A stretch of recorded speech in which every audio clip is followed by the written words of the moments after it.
Dans cette vidéo, vous apprendrez ce que c'est le trading avec effet de levier, comment le faire et sur quelle plateforme d'échange. Pour le trading avec effet de levier, tout d'abord il est nécessaire de choisir une plateforme d'échange qui soit non seulement très sécurisée et rapide, mais qui offre également la possibilité de trader avec des réductions sur les frais de transaction et des bonus fréquents sur le volume de trading. C'est pourquoi je vous montre la plateforme Binx en utilisant son application mobile comme exemple. D'ailleurs, cette application est très facile à utiliser et vous permet de trader avec les fonds virtuels sur un compte démo, ce qui est indispensable pour les débutants afin de comprendre comment tout cela fonctionne en pratique. Je laisserai un lien sous la vidéo pour créer votre compte avec des bonus et des remises sur les frais de transaction. L'inscription sans vérification obligatoire prend seulement quelques minutes. Pour commencer à trader, vous devez tout d'abord mettre les fonds sur votre solde trading USDT, ce qui peut se faire rapidement via une carte bancaire ou par des tiers dans la section P2P, ce qui est légèrement moins cher mais prend plus de temps pour le transfert et la vérification. Pour recharger directement votre solde trading, ouvrez l'application Binx. Allez dans la sélection Accueil, appuyez sur Acheter crypto,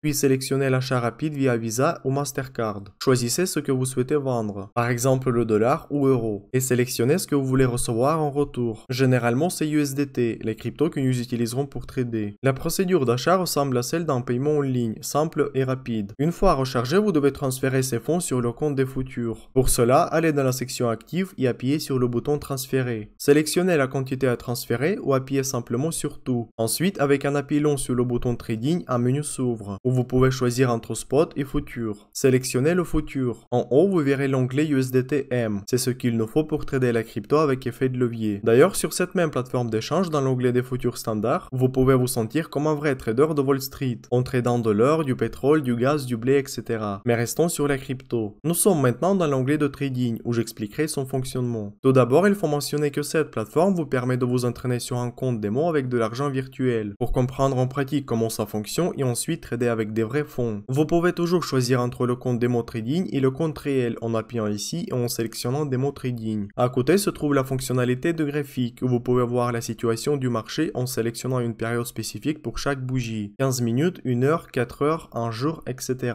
Et que ça soit plus simple, sur cette plateforme, vous pouvez ouvrir ce graphique en appuyant sur le bouton en bas directement dans l'onglet de trading. Ici, vous pouvez sélectionner la crypto souhaitée. Alors, qu'est-ce que l'effet de levier et comment trader avec? Appuyez ici pour le sélectionner et ajustez le niveau nécessaire à l'aide de ce curseur. En termes simples, l'effet de levier c'est une fonction de prêt de fonds qui vous permet de trader avec des volumes beaucoup plus importants que si vous utilisiez vos propres fonds, augmentant ainsi vos gains potentiels. Par exemple, si vous avez 10 $ mais vous souhaitez trader avec 100 $, vous choisissez un levier x10. Cependant, n'oubliez pas que cela augmente la vitesse à laquelle vous pouvez perdre vos 10 $ en 10 fois plus rapidement. C'est ce qu'on appelle la liquidation. Si vous n'utilisiez pas l'effet de levier, vous ne perdiez qu'un dollar. Par contre, si le prix monte en votre faveur de seulement 10%, vous gagnez immédiatement 20 $. En gros, l'effet de levier montre combien de fois vous augmentez vos profits avec les risques. En trading de contrats futurs, les ordres, c'est-à-dire les demandes d'achat ou de vente, peuvent être longues ou courtes. Cela signifie qu'en position longue, vous pariez sur une hausse de prix, et en position courte, vous pariez sur une baisse. C'est-à-dire si le prix baisse, vous allez avoir le profit. Ici, vous voyez le profit de votre transaction en pourcentage en tenant compte de votre levier, ainsi que le prix de liquidation attendu. Après avoir configuré le levier, vous devez choisir le mode de marge. Je recommande de trader en mode isolé, car ainsi vous ne perdez pas plus que les fonds alloués à ces transactions. En marge croisée, la plateforme ajoute automatiquement les fonds de votre compte de trading, si le prix se rapproche du niveau de liquidation. Par exemple, vous avez 10 $ et vous configurez un levier x10. Dans ce cas, vous entrez en position longue avec 100 $. Si le prix baisse de 10%, ce sera considéré comme une perte de 100% de votre mise. Dans ce cas, la marge isolée vous liquidera immédiatement, tandis qu'en marge croisée, la plateforme ajoutera par exemple 5 $ de votre compte pour éloigner le niveau de liquidation à 15%. Donc je ne recommande pas la marge croisée aux débutants, car vous pouvez perdre plus que prévu. Ensuite, il est important de préciser le type d'ordre. Par exemple, un ordre au marché signifie que vous entrez immédiatement au prix actuel. Si vous choisissez un ordre limité, vous définissez votre propre prix d'entrée. Par exemple, le prix actuel peut être de 1 $, mais vous souhaitez entrer au prix de 80 centimes. Dans ce cas, placez un ordre limite qui s'exécutera automatiquement lorsque le prix atteindra ce niveau. Autre différence entre ces deux types d'ordres, c'est que la transaction pour ordre au marché coûte un peu plus cher en frais qu'un ordre limite, mais elle s'exécute immédiatement, tandis qu'un ordre limite doit attendre qu'une contrepartie l'accepte. Ici, je recommande de choisir la fonction par coût USDT, pour vous indiquer toujours le montant USDT que vous souhaitez investir dans cette transaction. Vous pouvez aussi utiliser le curseur pour indiquer un pourcentage de votre dépôt total, ce qui est très pratique. Un autre point crucial, c'est le take profit et le stop loss, que vous pouvez ajouter ici. Avant de prendre la position, vous pouvez définir des niveaux de sortie pour un certain profit ou une certaine perte, ce qui n'est pas obligatoire obligatoire, mais de nombreux traders l'utilisent. Par exemple, vous achetez à 1 dollar et souhaitez vendre à 2 dollars. Vous pouvez placer un ordre automatique de vente à ce prix. Et également, vous pouvez vous protéger en plaçant un stop loss. Par exemple, vous entrez à 1 dollar, mais vous êtes prêt à perdre seulement 20%. Donc, placez un stop loss au niveau de 80 centimes. Et si le prix baisse à ce niveau, il s'exécutera automatiquement, en évitant de perdre plus de 20%. Ensuite, choisissez la position à ouvrir longue ou courte. Après l'ouverture, vous verrez les détails en bas de votre écran, avec la possibilité de clôturer la position au prix actuel. Avant de commencer à trader, je vous conseille de vous familiariser avec les fonctionnalités et de comprendre comment tout fonctionne sur le compte démo, surtout que cette application offre telle possibilité. Essayons ensemble sur le compte démo. Ici, je choisis le compte démo. Maintenant, je trouve une crypto intéressante qui peut me rapporter le bénéfice. Après cela, je vérifie que le type de marge est isolé. À côté de cette fonctionnalité, je peux configurer le levier, par exemple x10. Pour acheter immédiatement et ne pas attendre, je préfère choisir type d'ordre au marché pour entrer immédiatement au prix actuel. Et ensuite, je spécifie le montant via le curseur en pourcentage. Je ne choisis pas stop loss ni take profit car cette transaction sera assez rapide et je ne crains pas la liquidation parce que c'est une petite somme. Ensuite, je choisis de parier sur une hausse ou sur une baisse de prix. Après avoir ouvert la position, en bas de l'écran, nous voyons notre profit. Et pour fermer, il suffit d'appuyer sur fermer tout ou d'aller dans l'onglet clôture en haut de l'écran de trading pour sortir en partie avec un ordre marché ou limite. Les amis, si vous avez des questions, rejoignez-moi sur ma chaîne en Telegram où je partage des informations actuelles et utiles. Merci pour votre abonnement et like. Bye bye.